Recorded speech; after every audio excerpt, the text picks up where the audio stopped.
Ya, smart listener, saat ini kita masuk di musim penghujan ya, dan hal yang patut kita waspadai itu terjadinya bencana atau musibah dan juga penyakit ya. Nah, penyakit yang sering kita jumpai itu ada flu, kemudian DPD. Jadi patut ataupun penting untuk kita menjaga kesehatan ya. Nah, smart listeners, ketika Anda merasa sakit atau kurang fit ya, biasanya kita tuh akan segera pergi ke dokter ya. Langsung membeli obat di apotek terdekat bila gejalanya ringan. Tentu kita juga sudah mempunyai ataupun kita sudah tahu ya obat apa yang kita konsumsi. Nah, berbicara mengenai obat, smart listeners, untuk hari ini kita akan mengenal lebih banyak lagi golongan obat, smart listeners, dan juga untuk hari ini dengan tema kita adalah mengenal obat, dari mana dan bagaimana obat yang aman, bermutu dan berkhasiat. Untuk hari ini kita akan berbincang bersama dengan Ibu Hadaningsih, apoteker MHSM. Beliau merupakan Kepala BB POM Makassar. Assalamualaikum warahmatullahi wabarakatuh, Ibu. Waalaikumsalam warahmatullahi wabarakatuh, Mbak Mirsa. Gimana kabarnya, Bu? Baik, sehat. Ini kali kedua ya ketemu. Ya, sudah kedua kali. Wah. Oke. Dan yang pastinya untuk hari ini kita akan berbincang nih lebih banyak lagi. Kita akan mengenal golongan obat, dan untuk Anda nih smart listeners yang ingin juga bergabung, silakan kami membuka line WhatsApp ya di 0811 4610 11 dan juga di live chat channel YouTube Smart FM Makassar. Nah, Bu, untuk hari ini kita langsung aja ya. Nah, sepertinya saya informasikan ya, kalau semuanya kita lagi kurang fit, kurang enak badan, biasanya kita disarankan untuk beristirahat ya. Tapi kalau pada saat kita udah istirahat tapi juga masih kurang enak badan, nah kita tentunya dianjurkan untuk ke dokter. Nah, pada saat ke dokter, hal ataupun kita dianjurkan untuk membeli obat ya. Nah, Bu, tentunya untuk siang hari ini kita akan mengenal lebih banyak lagi tentang golongan obat, dan ada pepatah yang mengatakan tidak kenal maka tidak sayang ya. Tapi sebelumnya, sebelumnya nih smart listeners, Ibu Hadaningsih bisa memberikan secara singkat nih gambaran ataupun topoksi tentang BB POM dan BB POM Makassar. Oke, ya, makasih Mbak Mirsa. Jadi saya biasa dipanggil Naning saja ya. Ibu Naning. Oh iya, kepanjangan nanti kalau gitu ya. Ibu Naning saja lebih akrab. Baik. Jadi kami dari Balai Besar Pengawas Obat dan Makanan. Namun sebelumnya saya ingin memperkenalkan dulu institusi kami sebenarnya ya.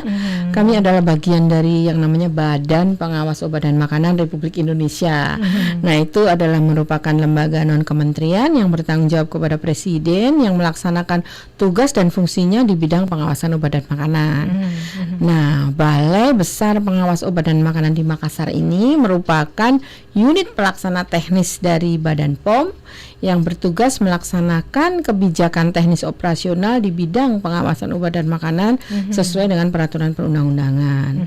Sedangkan ruang lingkupnya sendiri ya, sebenarnya yang diawasi oleh Badan POM itu meliputi obat, ada bahan obat, ada obat tradisional, ada kosmetika, ada suplemen kesehatan, dan juga termasuk produk pangan olahan atau makanan minuman.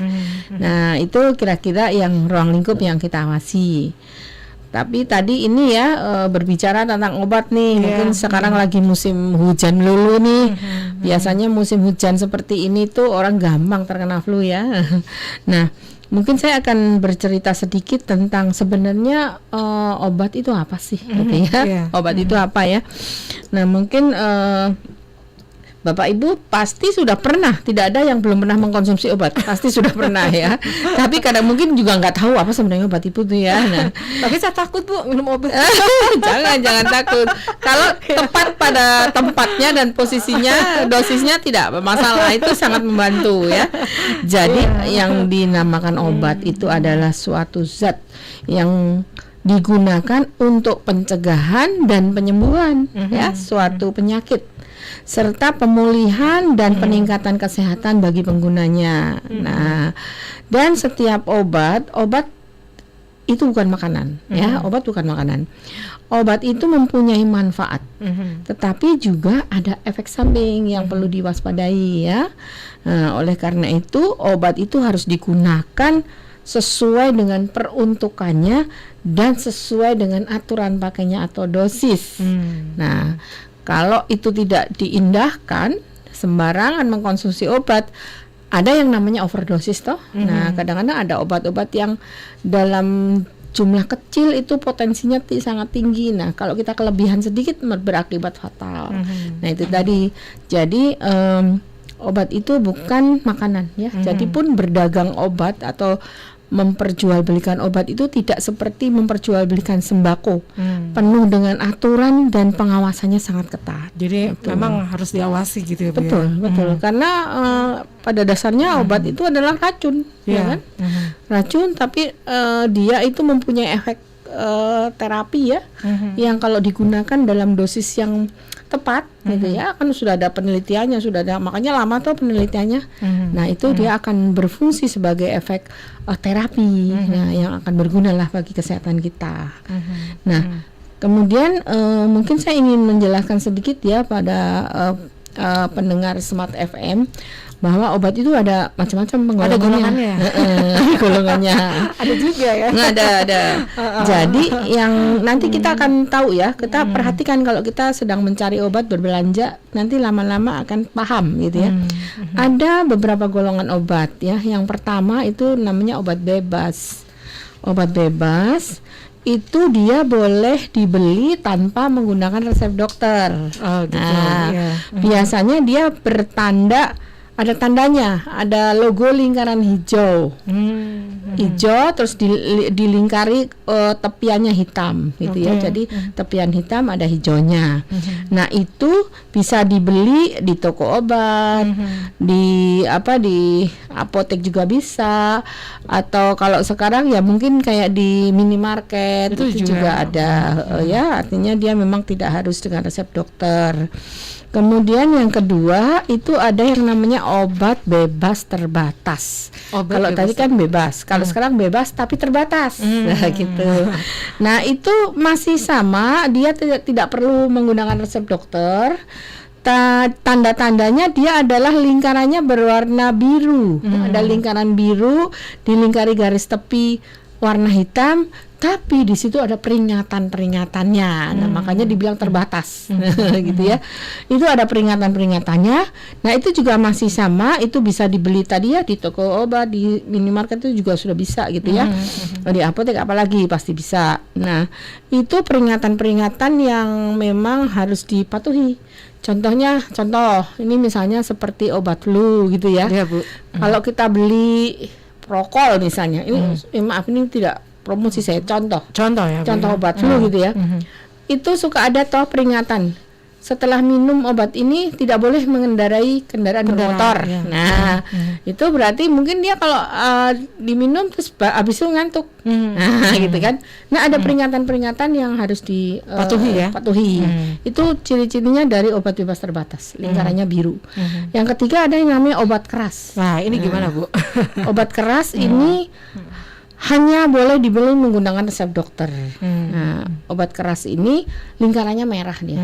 Lingkarannya merah, ada garis tepinya hitam dan ada huruf K. Huruf K menyentuh tepi-tepi garis hitam tadi ya. Nah, ini tidak boleh dibeli di toko obat.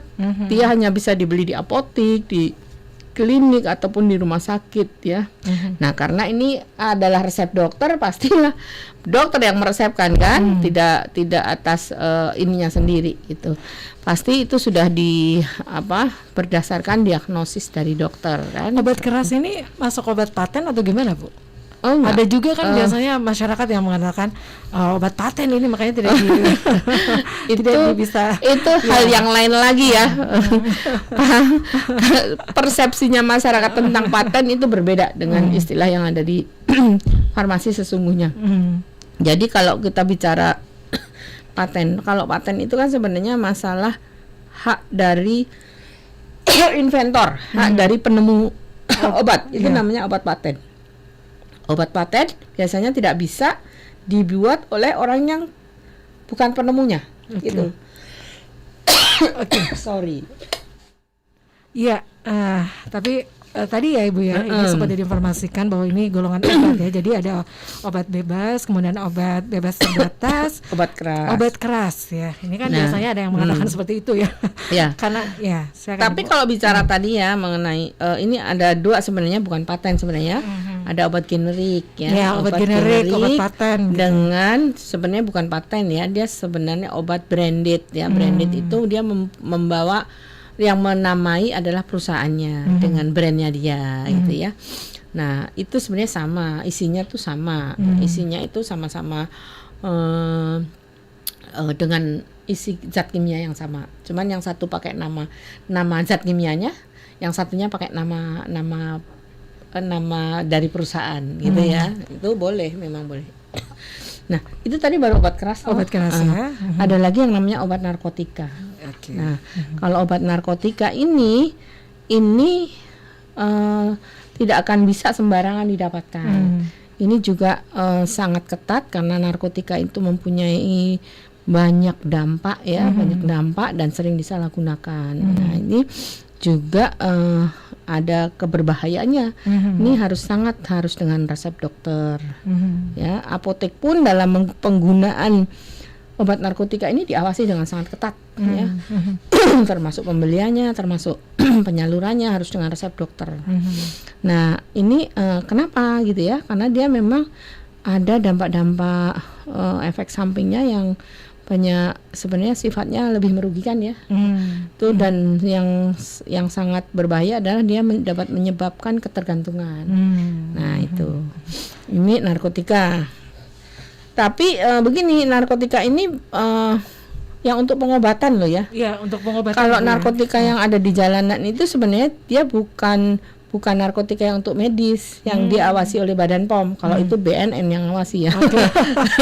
Karena itu perdagangan untuk disalahgunakan Itu ya, BNN ya, bukan yang BNN. untuk pengobatan. Nah, kalau yang untuk pengobatan ini adalah narkotika yang ada di dalam sarana-sarana fasilitas kesehatan, misalnya ada di apotek, ada di rumah sakit, ada di klinik, itu yang kita awasi yang itu. Itu pun juga tidak jarang juga ya, bisa kalau tidak diawasi dengan ketat bisa disalahgunakan. Makanya diawasinya dengan sangat-sangat ketat. Jadi kalau untuk kandungannya itu sedikit gitu ya Bu ya?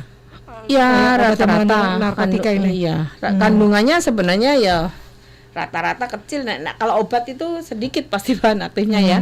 Tapi yang berbahayanya kan kalau dia mempunyai sifat ketergantungan, gitu kan. Kalau penggunaannya terus-menerus ini bisa mengakibatkan ketergantungan. Oke. Nah, kemudian juga ada yang obat-obat tertentu ya. Sebenarnya dia obat keras, tetapi dia mempunyai efek samping memengaruhi sistem syaraf pusat, dan penggunaan yang tidak tepat itu bisa mengakibatkan ketergantungan dan perubahan yang khas pada aktivitas mental dan perilaku. Nah, ini sangat berbahaya ya. Tadi diantaranya tuh narkotika juga mempunyai sifat seperti itu, psikotropika juga seperti itu, kemudian obat-obat keras tertentu itu juga mempunyai sifat seperti itu.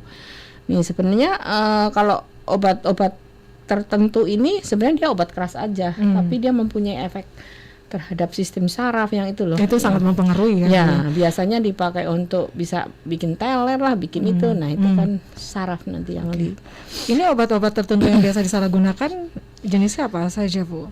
Ada beberapa ya. Saya kasih contoh sedikit saja ya. Nah, nanti lagi dicari malah. Ya, diantaranya itu ada tramadol, ada trihexyphenidyl, ada klorpromazin, ada amitriptilin dan lain sebagainya. Nah, ini ada sebenarnya tidak hanya obat-obat yang resmi nih, banyak juga yang obat-obat ini ilegal yang gampang disalahgunakan, belum tentu dari sumber resmi, bisa saja dia dari sumber-sumber yang tidak resmi dan nggak jelas itu obatnya benar atau tidak, bisa jadi ya. Nah, dampaknya apa terhadap kesehatan nih? Ada perasaan kecemasan, kebingungan ya, sama nih dampak narkotik, psikotropik sama OOT itu hampir mirip. Dia terus halusinasi, ya, terus pandangannya tuh nggak fokus, kabur. nggak bisa fokus. Terus kemudian ada penurunan tingkat kesadaran, bisa kecanduan, bisa menyebabkan gangguan pada jantung dan gangguan pada sistem pernafasan. Nah, untuk penyalahguna yang seperti ini bisa untuk pengedarnya bisa dikenakan sanksi hukum juga ya, mengedarkan obat tanpa kewenangan kalau misalnya bukan sarana-sarana resmi pelayanan kesehatan, itu bisa dikenakan pasal dalam Undang-Undang 36 tentang kesehatan. Kalau itu kaitannya dengan narkotik psikotropik ya Undang-Undang narkotik dan Undang-Undang psikotropik gitu. Nah, kalau narkotika itu kan penggunanya juga bisa dikenakan undang-undang itu ya, Undang-Undang narkotik psikotropik itu BNN.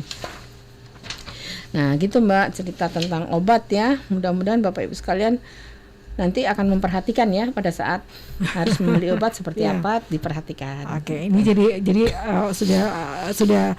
sudah agak terang gitu ya. Yang tadinya masih abu-abu gitu kan. Oke, kita break dulu ya Ibu ya untuk sesaat dan Spandesas untuk Anda yang ingin gabung juga di hari ini tentunya bersama Ibu Hana Ningsi ya, silakan di line WhatsApp di 0811 461011 dan juga di live chat channel YouTube Smart FM Makassar. Anda jangan kemana-mana, kami akan kembali sesaat lagi. Sama kami di spesial program untuk hari ini masih bersama dengan Ibu Hana Ningsi ya, kita panggil aja Ibu Naning ya, biar lebih akrab. Kita masih membahas ya mengenai mengenal obat dari mana dan bagaimana cara mendapatkan obat yang aman, bermutu dan berkhasiat ya. Jadi tadi sudah dijelaskan oleh Ibu tentang golongan obat, itu ada obat keras ya, kemudian ada obat bebas terbatas, obat keras, kemudian obat narkotika, obat-obat tertentu juga ada gitu ya. Nah Bu, kemudian untuk bagaimana dengan izin edar obat Bu? Oh ya, sebelumnya jadi ada di peraturan ya, di aturan kita itu bahwa setiap obat yang akan diedarkan itu harus mempunyai izin edar. Ya, dan memenuhi persyaratan keamanan, mutu dan khasiat sesuai dengan peraturan perundang-undangan. Nah, izin edar untuk obat ini kalau di Indonesia itu dikeluarkan oleh Badan POM, ya, namanya nomor izin edar obat atau NIE. Itu adalah bukti ya, bukti persetujuan dari Badan POM bahwa obat yang didaftarkan itu telah dievaluasi ya, keamanannya, khasiatnya dan mutunya. Nah, kemudian kalau nomor izin edar tadi untuk obat itu terdiri dari 15 digit ya. Itu kombinasi antara angka, huruf dan angka gitu ya. Itu adalah bentuk dari identitas obat. Jadi nanti ada hurufnya itu menunjukkan oh ini yang obat bebas, oh ini yang obat bebas terbatas gitu ya. Kalau obat kalau tradisional itu masuk apa Bu? Kalau obat tradisional masuk obat tradisional. Itu nanti penomorannya beda lagi ya. Kalau obat itu kalau obat bebas tadi D depannya D gitu ya. Nanti kalau ada obat bebas terbatas itu T gitu ya. Jadi beda-beda. Nanti kalau obat keras itu K gitu ya. Nah, tapi terus ada angkanya 15 digit itu juga ada artinya sebenarnya ya. Ada artinya. Nah, kemudian setiap obat yang akan beredar harus mendapat izin edar dulu. Gitu. Nah, sekarang kan kemarin mungkin ya kalau para pendengar ini suka mendengar ya ini ada yang sudah mendapatkan nomor EUA gitu ya.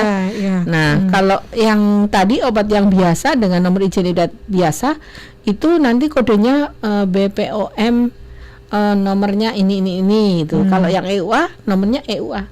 EUA itu adalah Emergency Use Authorization. Ya, itu artinya apa, Bu? Itu artinya adalah nomor izin yang diberikan untuk penggunaan darurat. Jadinya kan seperti sekarang ada pandemi, ya, apalagi pandemi gitu ya. Pandemi itu artinya itu penularan itu seluruh dunia kalau pandemi. Nah, adanya pandemi, Terus kan ini baru virusnya, ya kan? Jadi itu belum ada obatnya. Kalau baru itu belum ada obatnya pasti ya. Nah, untuk itu kemarin banyak ada beberapa ya yang mencoba untuk membuat vaksin ya, mencoba untuk membuat vaksin untuk COVID-19.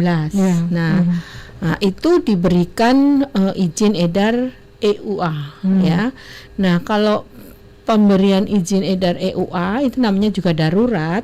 Sebenarnya dia masih butuh data ya. Makanya kemarin kan dibilang, oh ini sudah sedang dalam proses juga dalam uji klinik fase 3. Walaupun belum selesai tapi sudah ada data yang bisa mendukung gitu kan. Nah, ada persyaratannya. Kalau fase 1 gimana, fase 2 gimana, fase 3 gimana. Walaupun fase 3-nya belum selesai dan dia sudah ada data dan bisa ini diberikan karena kondisinya darurat. Oh, jadi harus segera, harus menunggu. Jadi tidak harus menunggu data gitu. Tidak harus menunggu data sampai komplit semua. Jadi sudah ada berapa jadi kalau persen sudah lengkap dan dilihat trennya memang efikasinya sudah ini masuk. Nah, diberikan izin EUA tadi. Sambil datanya terus dikumpulkan terus. Nah, itu namanya terus gitu ya.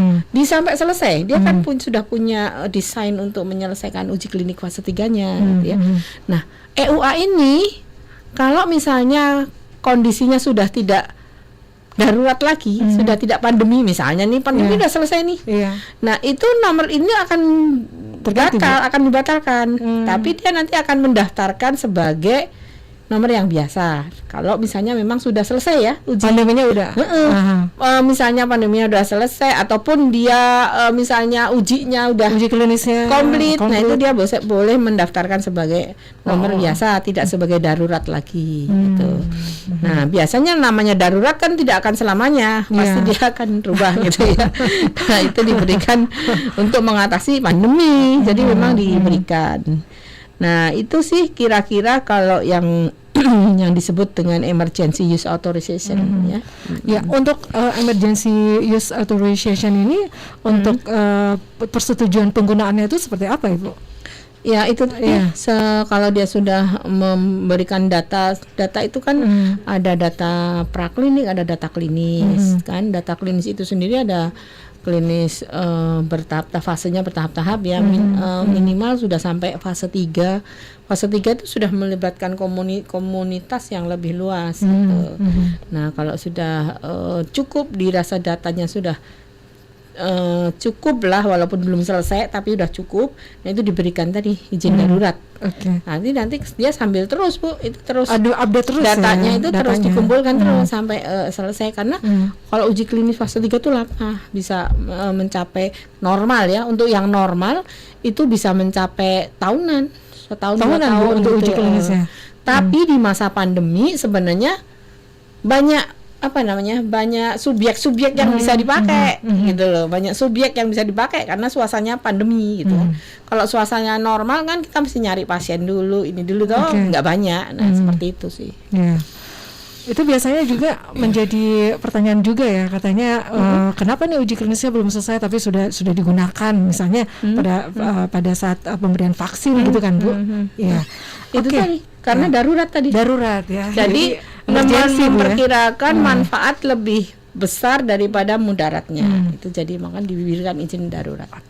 Contohnya pada saat penggunaan vaksin gitu ya. Kita akan lanjut lagi, Bu, untuk perbincangan kita di siang hari ini. Dan Smart Listeners, kami untuk Anda juga yang ingin bergabung bersama kami, silakan untuk WhatsApp di 0811 461011. Kemudian untuk live chat, silakan ya yang mau nanya-nanya, silakan di live chat channel YouTube Smart FM Makassar. Nah, kita lanjut lagi dulu, Bu, sebelum kita break ya. Ini kalau kita lihat ya di masa pandemi COVID-19 ini juga kan kita berbicara mengenai vaksin ya. Dan semua masyarakat ini untuk menekan penyebaran virus corona ini kan kita dihimbau untuk divaksin ya. Nah ini gimana nih, Bu? Vaksin itu apa sih sebenarnya? Ada yang mengatakan katanya kalau udah divaksin katanya apakah kita sudah kebal atau gimana gitu kan? Kita akan jawab sebentar ya, kita break dulu untuk sesaat ya. Dan Smart Listeners, Anda jangan kemana-mana, kami akan kembali sesaat lagi. Hai Makassar, Buat Anda yang telah lama memimpikan kendaraan MPV terbaru, dengan bangga Mitsubishi mempersembahkan Mitsubishi New Xpander. Kendaraan yang diciptakan untuk menjawab semua kebutuhan keluarga di Indonesia. Hadir dengan berbagai keunggulan serta fitur terbaik di kelasnya. Kesan modern dan futuristik bergaya dynamic seal yang menjadi ciri khas Mitsubishi. New Xpander dibekali mesin 1500 cc berteknologi MIFAC Mitsubishi yang irit bahan bakar. New Xpander hadir dengan teknologi transmisi CVT sehingga menjamin kenyamanan dalam berpetualang.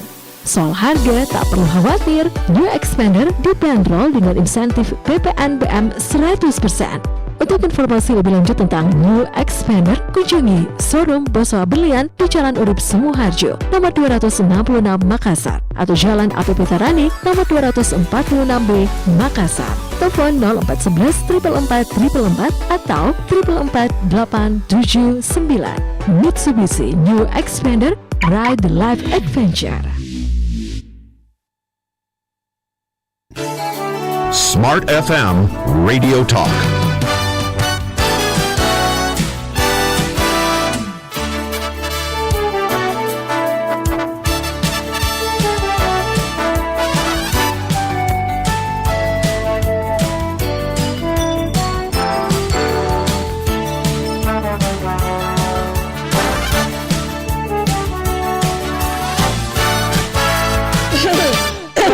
Terima kasih Smaris, dan Anda masih bersama kami di spesial program yang untuk hari ini masih di bincang-bincang bersama Ibu Naning ya, tentunya dari Kepala BB POM Makassar ya. Dan ya, smart listeners, kita masih lanjut lagi. Untuk Anda yang ingin bertanya silakan untuk WhatsApp di 0811 4610 11. Kemudian untuk live chat ya silakan di channel YouTube Smart FM Makassar. Nah Bu, sekarang ini kan kita masuk di kita masa pandemi COVID-19 ya. Tentunya kita juga berbicara mengenai vaksin, ada juga vaksinasi. Nah apa yang menjadi pembeda vaksinasi Bu? Iya. Ya. Mungkin kata-kata vaksin sebenarnya sudah kita dengar sejak kita kecil ya. Sering. Tapi mungkin sebenarnya pengertian itu tidak terlalu, ini masyarakat awam tidak terlalu mengerti ya. Yang taunya pokoknya kalau udah divaksin harus vaksin gitu kan. Nah sebenarnya yang namanya vaksin bukan obat ya. Vaksin itu adalah produk biologi yang berisi antigen. Antigen itu kira-kira kalau bahasa awamnya adalah zat asing gitu ya.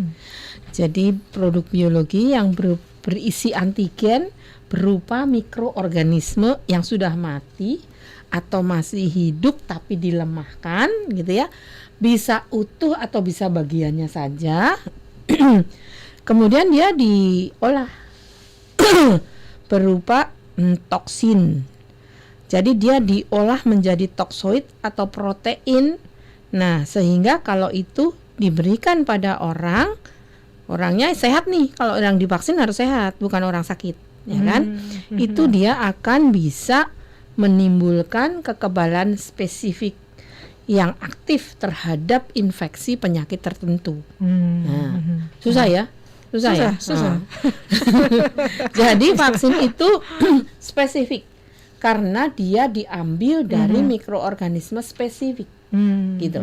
Misalnya kalau vaksin COVID ya hanya bisa untuk vaksin COVID, nggak bisa vaksin COVID-19 dipakai untuk vaksin penyakit lain, tidak bisa. Ya, jadi spesifik gitu ya. Jadi dia itu bisa dari virus atau mikroba ya. Kalau dalam hal COVID adalah virus. Virusnya itu bisa sebagian atau keseluruhan yang dilemahkan ya, kemudian dia akan diolah terus nanti dia akan dimasukkan ke dalam tubuh kita. Itu menjadi zat yang namanya antigen ya. Tubuh kita ini itu setiap orang itu akan merespon kalau diberikan antigen. Antigen itu zat asing yang tidak ada di dalam tubuh. Jadi kalau itu dimasukkan, tubuh kita akan merespon. Meresponnya apa? Meresponnya adalah menimbulkan antibodi.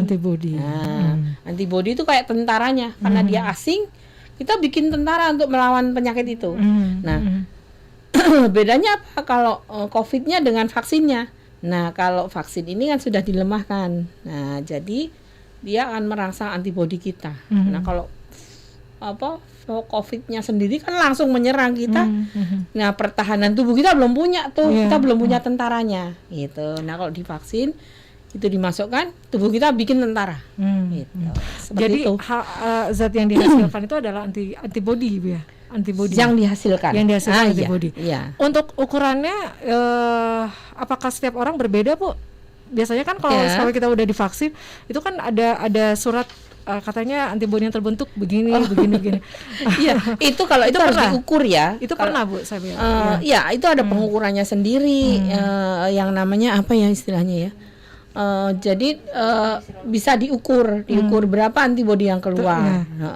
Itu mungkin juga bisa dihitung sih, mungkin ya rata-rata juga pasti ya, suatu zat kan mungkin disuntikkan antara satu dengan yang lain tuh bisa berbeda, tapi ya average-nya pasti tidak jauh berbeda. Makanya nanti ada yang namanya efikasi dan segala macam, efektivitas itu ada di situ semua, bisa bisa diukur ya.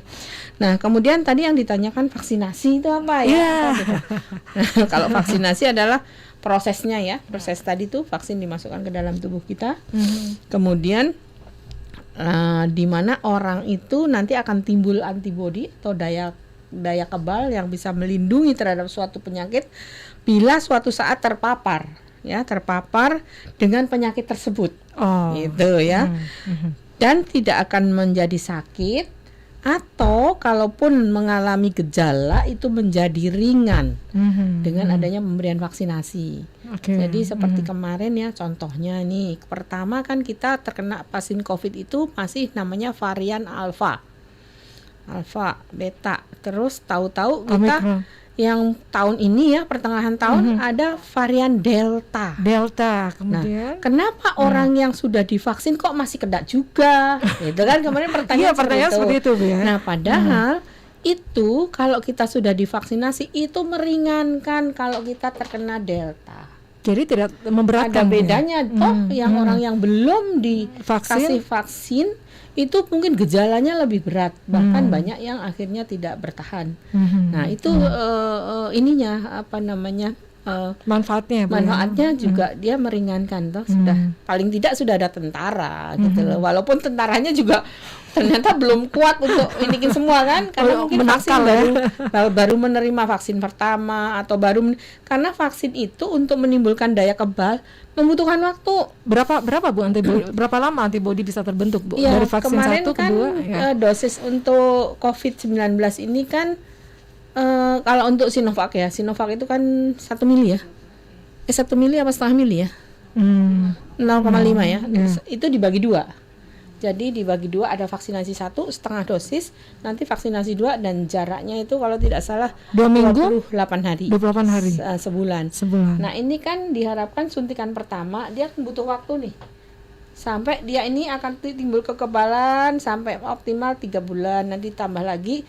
Jadi paling tidak nanti bisa 6 bulan itu dia tercover dengan kekebalan itu. Kenapa, Bu? Kalau sampai dari vaksin 1, vaksin kedua itu tidak bisa menggunakan varian yang berbeda, misalnya Sinovac kemudian Ya untuk yang karena kedua begini, Moderna karena misalnya. yang divaksin itu kan sebenarnya cuma 1, cuman itu dibagi 2 dosisnya. Itu juga gitu ya. Itu Jadi juga. nggak boleh jenis yang Tapi berbeda tidak ya. langsung dimasukkan semua, dipakai kasih separuh, habis itu kasih separuh lagi gitu. Makanya ya jangan beda-beda, nanti mekanismenya bisa beda loh.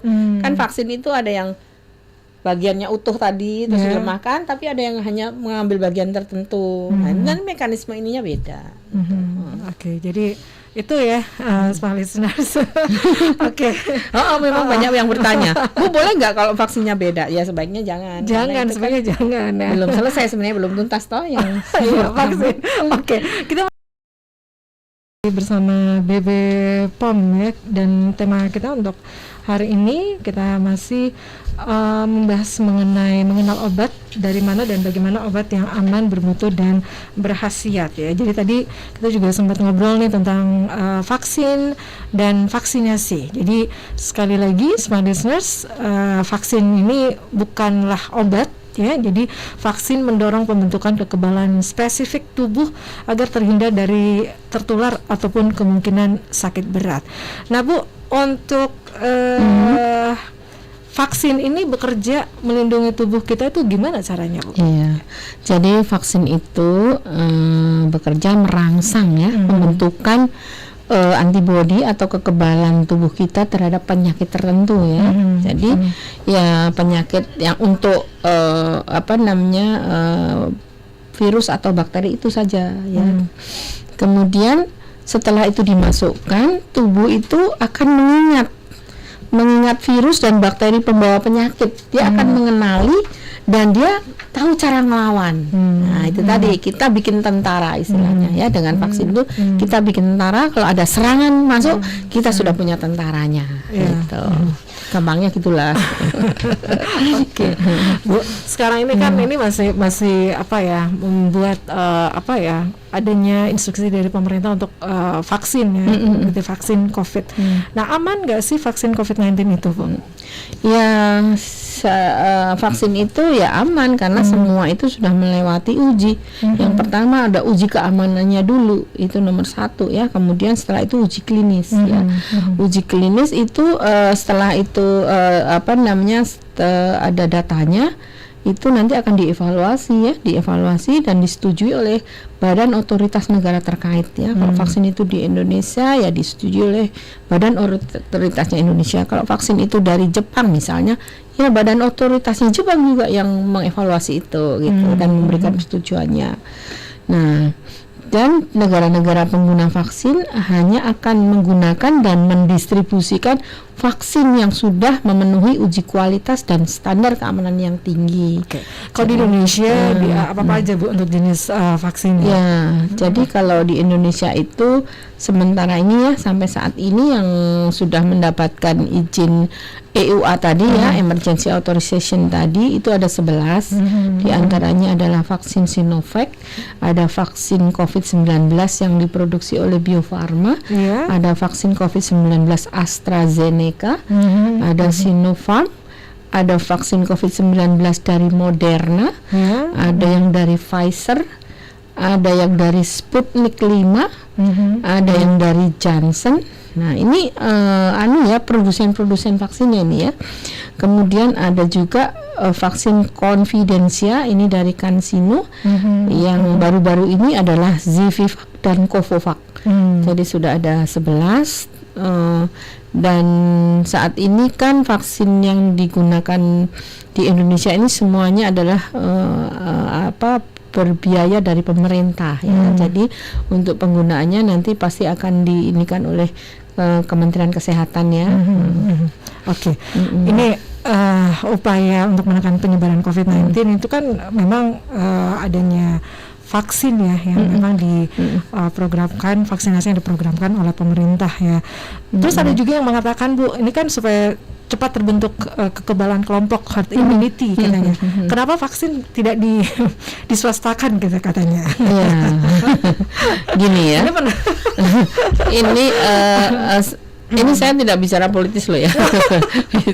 Jadi ini kan pandemi, ini kan penyakit baru ya, virus baru.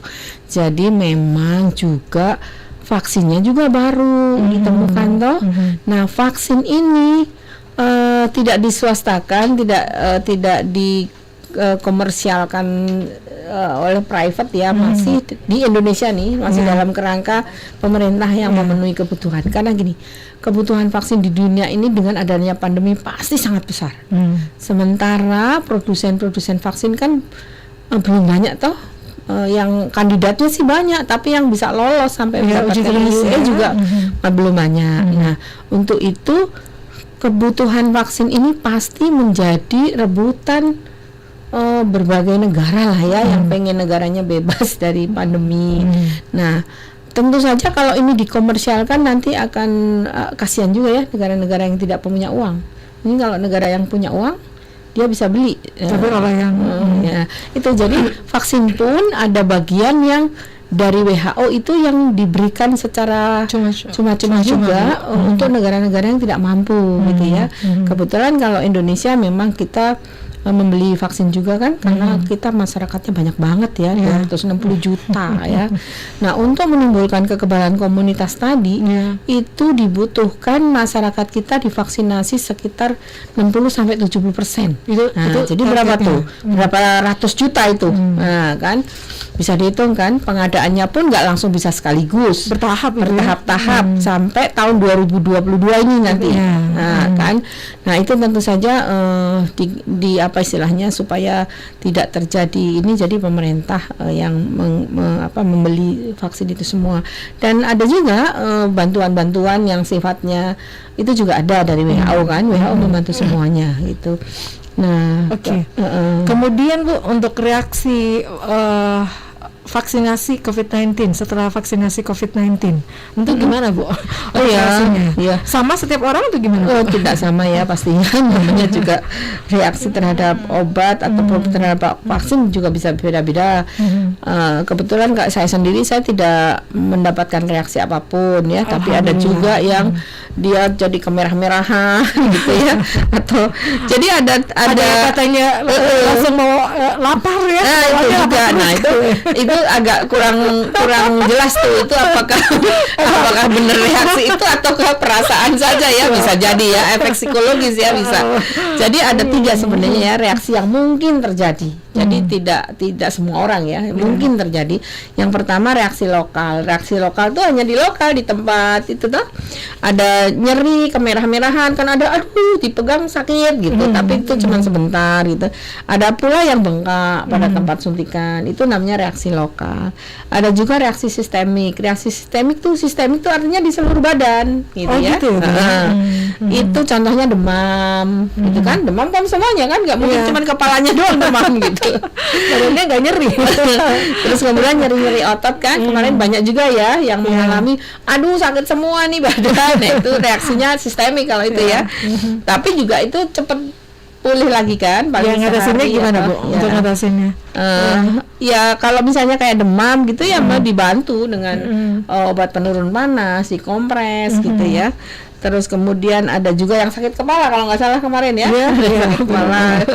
Nah, itu yang kedua. Tapi ada juga reaksi lainnya, reaksi alergi, bisa gatal-gatal, bengkak, atau reaksi anafilaksis sampai pingsan ya. Nah, itu semuanya sebenarnya bisa dilaporkan kalau ada reaksi itu. Ada yang namanya KIPI, kejadian ikutan pasca imunisasi. Nah itu kalau mau ringan mau berat itu bisa dilaporkan ke tenaga kesehatan ya. Kalaupun KIPI-nya agak berat bisa juga dia pasti akan dirujuk ke rumah sakit ataupun ke fasilitas ini. Dan itu akan dicatat karena itu kan bagian dari data yang harus dikumpulkan. Nah sebenarnya ini apa saja sih yang ditimbulkan reaksinya gitu. Itu menjadi data sebenarnya. Baik. Itu ya Bing ya. Dan untuk kita masih berbicara mengenai obat ya, smart listeners. Tapi sebelumnya nih, bagaimana menjaga diri kita dari serangan COVID-19, Bu? Ya. Jadi walaupun sekarang ini cakupan vaksinasi sudah cukup lumayan ya di Indonesia, saya rasa sudah berapa persen ya, kelihatannya yang vaksinasi pertama itu sudah lebih dari 60% ya. Kemudian tapi kelihatannya kekebalan kelompok ini mungkin belum terbentuk. Jadi potensi penularannya juga mungkin masih tinggi. Terus kemudian ada mutasi dari virus ya, mutasi dari virus itu juga mesti kita sikapi dengan waspada ya. Nah, untuk itu walaupun kita sudah vaksin, tetap protokol kesehatan jangan sampai lupa, tetap terus jalankan ya. Kalau itu belum eradikasi, ya kita sebaiknya tetap prokes ya. Bu, tadi kita sempat ngobrol juga tentang obat. Nah, untuk cara menyimpan obat yang benar gimana nih? Ini masih abu-abu ya. Ada yang mengatakan kalau saya Bu nyimpan obat di dalam kulkas. Nah, itu gimana Bu? Bisa nggak? Jadi kalau bagaimana cara menyimpan obat, kita harus baca di aturannya ya. Terutama kalau obat yang obat bebas terbatas kan biasanya full tuh label, ada full label. Itu bisa dibaca sih aturan penyimpanannya. Tergantung, ada obat yang bisa disimpan di suhu kamar, ada obat yang bisa disimpannya. Oh, ini harus di kulkas nih karena suhunya mungkin kurang dari 20. Nah, itu aja diperhatikan itu ya. Kemudian dia harus disimpan itu dijauhkan dari jangkauan anak-anak ya. Makanya kalau bisa dia punya tempat tersendiri, kotak obat ya, supaya anak-anak itu tidak salah mengambil gitu ya. Atau kadang-kadang anak-anak suka main-main ya, jadi salah ambil nanti. Kemudian juga dijauhkan dari sinar matahari langsung ya, supaya tidak menjaga suhu maupun rusak juga ya kali ya kalau terlalu kena paparan sinar matahari gitu. Kemudian sebaiknya menyimpan obat dalam bentuk kemasan asli dengan etiket yang masih lengkap sehingga bisa dibaca ya. Kalau udah bolong gitu agak susah ya. Makanya kadang-kadang kalau obat keras karena kita nerimanya itu kadang-kadang dimasukin ke dalam etiket, nah itu kadang-kadang kan membingungkan. Nah, tapi kalau dari obat dokter itu biasanya kalau kita dapat itu ya pasti habis toh. Tidak disisa-sisa kalau obat dokter ya. Harus dihabiskan. Gimana kalau semuanya untuk obat yang kadaluarsa gitu, Bu? Nah, ini juga tadi waktu kita menyimpan juga harus melihat obatnya sudah kadaluarsa atau belum nih. Kalau sudah kadaluarsa bagaimana caranya gitu ya. Terutama itu ya atau obat-obat yang harusnya habis ternyata kok tidak habis. Misalnya gitu ya. kayak antibiotik. Kalau antibiotik itu seharusnya dihabiskan ya, tidak boleh disisa-sisa gitu ya. Ada juga obat-obat yang sifatnya kayak misalnya obat flu ternyata dia nggak habis, ternyata sudah kadaluarsa gitu ya, kadang nggak dipakai lagi. Atau obat batuk juga kan begitu ya. Nah itu caranya adalah kita mesti memisahkan dulu ya, dilihat dulu mana yang rusak, mana yang kadaluarsa, atau mana yang sudah tidak digunakan lagi, dipisahkan. Kemudian cara pemusnahannya itu atau cara pembuangannya juga tertentu ya, jangan sembarangan langsung buang aja di tempat sampah, nanti dipungut sama pemulung. Jadi dipisahkan Nah itu pertama kita harus menghilangkan dulu kemasan yang ada di label obat ya, supaya identitasnya tidak ini. Kemudian kalau untuk yang bentuknya kapsul, tablet atau zat padatan itu bisa dianjurkan dulu ya, atau dia direndam di dalam air. Rendam di dalam air kan nanti pasti akan pecah atau nah terus baru deh dibuang ke tanah ataupun dikumpulkan. Kalau misalnya nggak direndam di dalam air, cuman ditumbuk-tumbuk gitu ya sudah dimasukkan ke dalam plastik, dibuang. Kemudian untuk cairan yang selain antibiotik itu boleh dibuang di kloset ya, untuk cairan. Tapi kalau antibiotik sih jangan sembarangan ya membuangnya. Sebenarnya kan antibiotik harusnya habis ya. Nah kira-kira itu sih yang perlu diperhatikan ya. Baik. Untuk Smart Users yang mau tahu lebih banyak lagi tentang informasi ya di BPOM Makassar, nah ini gimana Bu caranya nih? Ya langsung aja. Ya di BPOM Makassar ada tempat untuk mencari informasi ataupun untuk mengadukan ya, untuk pengaduan konsumen atau mau menanyakan sesuatu itu boleh aja tatap muka langsung ya, datang ke BPOM boleh. Kita mempunyai ruang pelayanan publik yang insya Allah pasti sejuk lah di sana. Mudah-mudahan membuat betah ya. Itu di kantor BPOM di Makassar di Jalan Baji Minasa nomor 2. Selain itu juga kita mempunyai WA ya, WA 1111 satunya 5 kali dan 533. Nah, itu boleh di chat di situ ya. Ataupun kami mempunyai Instagram bbpom_Makassar, mempunyai Facebook bbpom Makassar. Ada subsite juga makassar.pom.id. Ada email infocom@gmail.com. Itu ya Smart Users. Jadi untuk tempat untuk bertanya atau mencari informasi BPOM Makassar ya, tadi sudah disebutkan sama Ibu Naning. Baik, terima kasih untuk informasinya. Nuhun Ibu untuk informasinya di hari ini. Dan untuk rekaman perbincangan ini Anda bisa menyaksikannya juga dan bisa mendengarkannya di channel YouTube Smart FM Makassar. Baik, terima kasih sekali lagi Ibu Hada Diksi, apoteker MHSM, Kepala BPOM Makassar. Boleh satu lagi kepada pemirsa, silahkan loh follow ya Instagram kami, Facebook dan website kami. Di situ banyak sekali informasi-informasi yang setiap hari pasti ada informasi baru terkait dengan obat dan makanan. Oke, pasti harus di follow ya. Oke. Terima kasih sekali lagi Ibu Adenisi dan semua listener dari Lantai 3 Gedung Tribun Makassar. Saya Mirsa Arinti pamit. Selamat siang. Assalamualaikum warahmatullahi wabarakatuh.